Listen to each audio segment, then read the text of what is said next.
first session back on the bike. We've been training and got some stuff figured out with the front end. Once we get back out there, we can really put some good laps in and get going. Take the tooth off the back just to get a little more room for her on the corner exit. Like right now, she's having to shift immediately coming off the corners, trying to get her a tiny bit more room so she can make her shift easier, like a little further down the track. The bike was pretty close to how Kayla liked it. Pretty on top of it this weekend.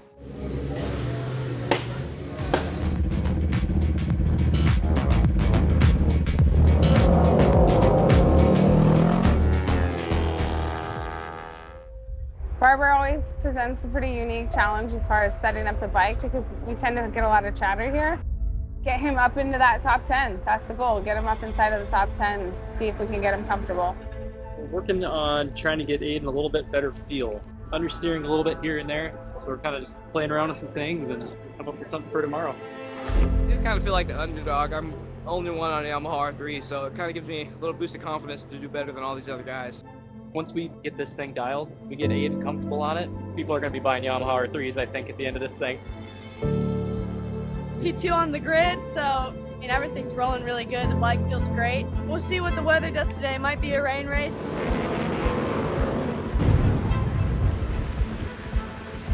I knew that was going to happen. I saw his tires cracks, and I was like, it's wet. It started coming down in some of these corners, so just try to play it safe, sit in second, and yeah, we'll see. Hopefully it either dries or goes full wet. I don't want a half and half race.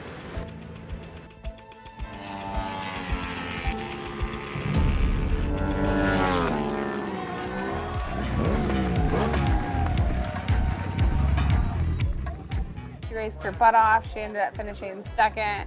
And we're all just so stoked. We're stoked we got our little ripper back. And I don't know, it's been kind of funny because a lot of people keep saying like, oh my God, like, aren't you so excited? Like, aren't you so happy? And I'm like, yeah, I'm super excited, but you people all seem surprised and I'm not. Like, I expected this from her from the beginning. So I was just like, okay, here we are right on schedule. Let's figure out how to get her that W now.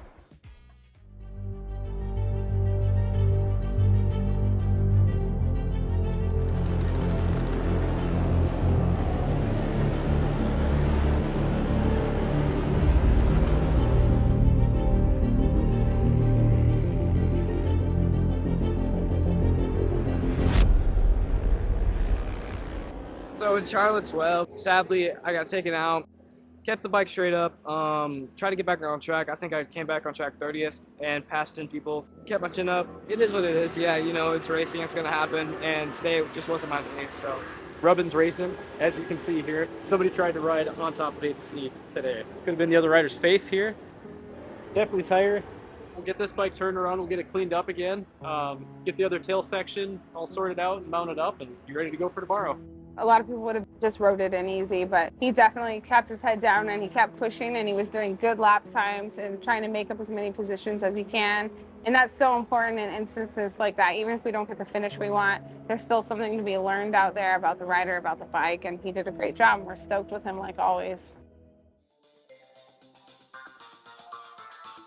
Sunday goals, win everything in sight.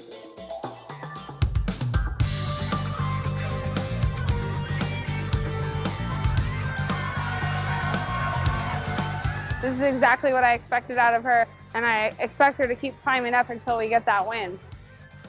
I feel like we're still kind of learning who Aiden is as a rider, and he came to me before race 2 today, and he was like, I want you to be blunt with me, tell me the truth. What do I have to do to go faster? And I felt like you just showed that grit. It was something we talked about right before he went out. I said, I want you to go out there and learn something. I want you to do something you're proud of. He made up a lot of positions. He was inside the top 10. He got spit out of the saddle a little bit on the last lap and lost a couple spots, but we're all really happy with the work he put in this week, and I think it's showing us that we're going to make that climb up here really soon.